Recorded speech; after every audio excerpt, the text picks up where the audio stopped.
All right, hey everyone, I'm Adam Hutchinson, run marketing here at Socedo. I'm with Asim today, CEO of Socedo. And today we're talking about correlation versus causation in marketing analytics and attribution. This is one of my favorite topics, but I think today will also be one of our most controversial Socedo Live videos. You're joining us for our 11th Socedo Live video today. We've been doing this for the past couple of weeks, exploring all topics, really social media, live video, kind of our own internal marketing growth in general. And on last week's video, we shared some of our results from social media optimization, from using new live video, from using rich media. And what we found over kind of the past couple of weeks is a pretty significant trend in terms of increasing engagement, but also increasing traffic to our website, both organic search traffic and word of mouth traffic. So we kind of looked back over the last year and a half, last 18 months, and said, how strong is this correlation between what we're doing on social media and the traffic that we're driving to our website? And what we found was a very, very strong correlation between social engagements, likes, shares, clicks, retweets, and actual SEO, organic search traffic, and direct word of mouth traffic to the website. So not direct traffic, but that kind of halo effect around social media. Really strong correlation between what we've been doing on social and what we find traffic to our homepage. Now that was really awesome. That was super exciting for me to see. Makes a big difference for our marketing plan. But we had some people who were a little bit skeptical of that. We posted this video.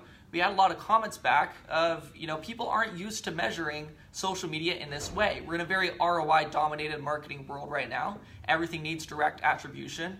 And with budgets getting tighter, with more and more channels coming online, we really have to be selective on marketers on what's going to actually work, what's driving revenue at the end of the day. And, Asim had a good response to this, although it was a little bit interesting. I think it caused some people to take some pause. And does correlation actually have as much of an impact on our marketing plans as causation, attribution-based ROI does? And you said, and I'm quoting here, in some ways, correlation analysis is the only way to compare all spend and channels equally.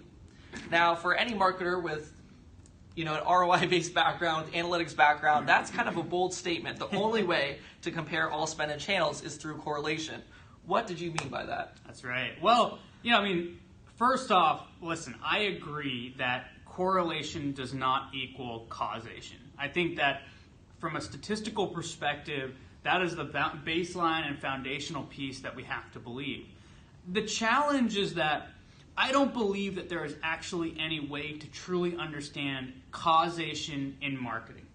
Okay. And let me tell you why. Because if I go into a store and buy a product, how as a marketer are you able to understand why I bought that product? What caused me to buy that product? Yes, as a marketer, you might be able to see that I came to the website and maybe you can match my credit card information to the in-store purchase and do some attribution that way, that I came to the website, maybe I came from search. But you don't know that I talked to a friend about the product. You don't know that I was walking down the street and saw a billboard for the product. You don't know that I watched a live video like this and that's what caused me to buy the product. So how do you truly determine causation? I don't think that you can. I think that you do when you look at correlation, you have to make sure that there's a logical connection that what the two pieces that you're seeing correlate actually logically can be a causation. So in our case, increased engagement on social media, logically that can be causation to increased organic traffic on your website.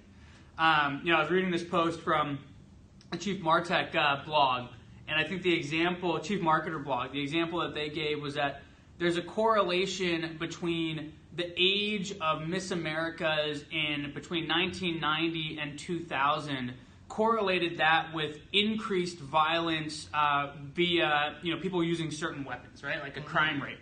That doesn't mean that the age of Miss America is a causation to increased crime rate. Logically, that doesn't make sense. But increased social media engagement to increase traffic does make sense as a causation. Now, I can follow you to a point, right? Yep. So this certainly makes sense in the B2C world. Makes sense with retail when so many actions are happening offline, and especially when we have, brand advocacy marketing is a huge thing in the B2C world right now. But we live in digital marketing world. Sure. Most SaaS companies are doing 90% of their marketing online. Sure. Where does multi-touch attribution actually break down? That's right. Well, first off, multi-touch attribution assumes a couple things. One, most people don't even have the ability to do multi-touch attribution. It's still brand new. In multi-touch attribution, you have to weight each touch. How do you come up with the weighting for each touch? How do I know that because I came to your blog 3 months ago, that should take 20% of the attribution, or 10% of the attribution, or 30% of the attribution? It's impossible to build a model that's custom to each individual. That blog post to me, as a customer or a prospect, could have been much more meaningful than to anybody else. How do you truly understand that causation? It's almost impossible to do. So that's the first piece. In multi-touch attribution, how do you know how much to weight a touch? You are still guessing, and you're still making assumptions over a large volume of people in your audience. Sure. Number two is that in multi-touch attribution, it assumes that you are able to track all of the touches.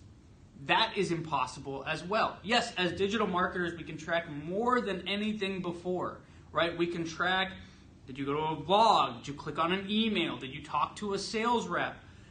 But you can't track word of mouth. You can't track if somebody saw your booth at an event but never actually gave you a business card. Maybe didn't even come up to your booth. You can't track who attended a session and saw you speak. I can't track who is viewing this video right now.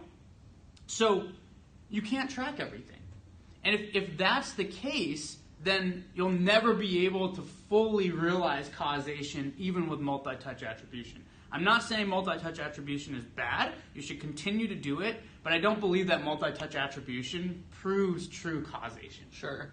And another thing that you brought up last week was privacy laws, GDPR. The ecosystem of marketing is changing. Do you want to touch on that for a second? So my second point about multi-touch attribution is that you can't actually track every single touch, right? That you can't track word of mouth. You can't track whether somebody came to your session, whether somebody's viewing me on this video. There is a school of thought that says because of the pervasiveness of digital, we will be able to track all those touches. So word of mouth. Well, if your Alexa is listening to you or your iPhone's listening to you, maybe in the future sometime we can track word of mouth attribution.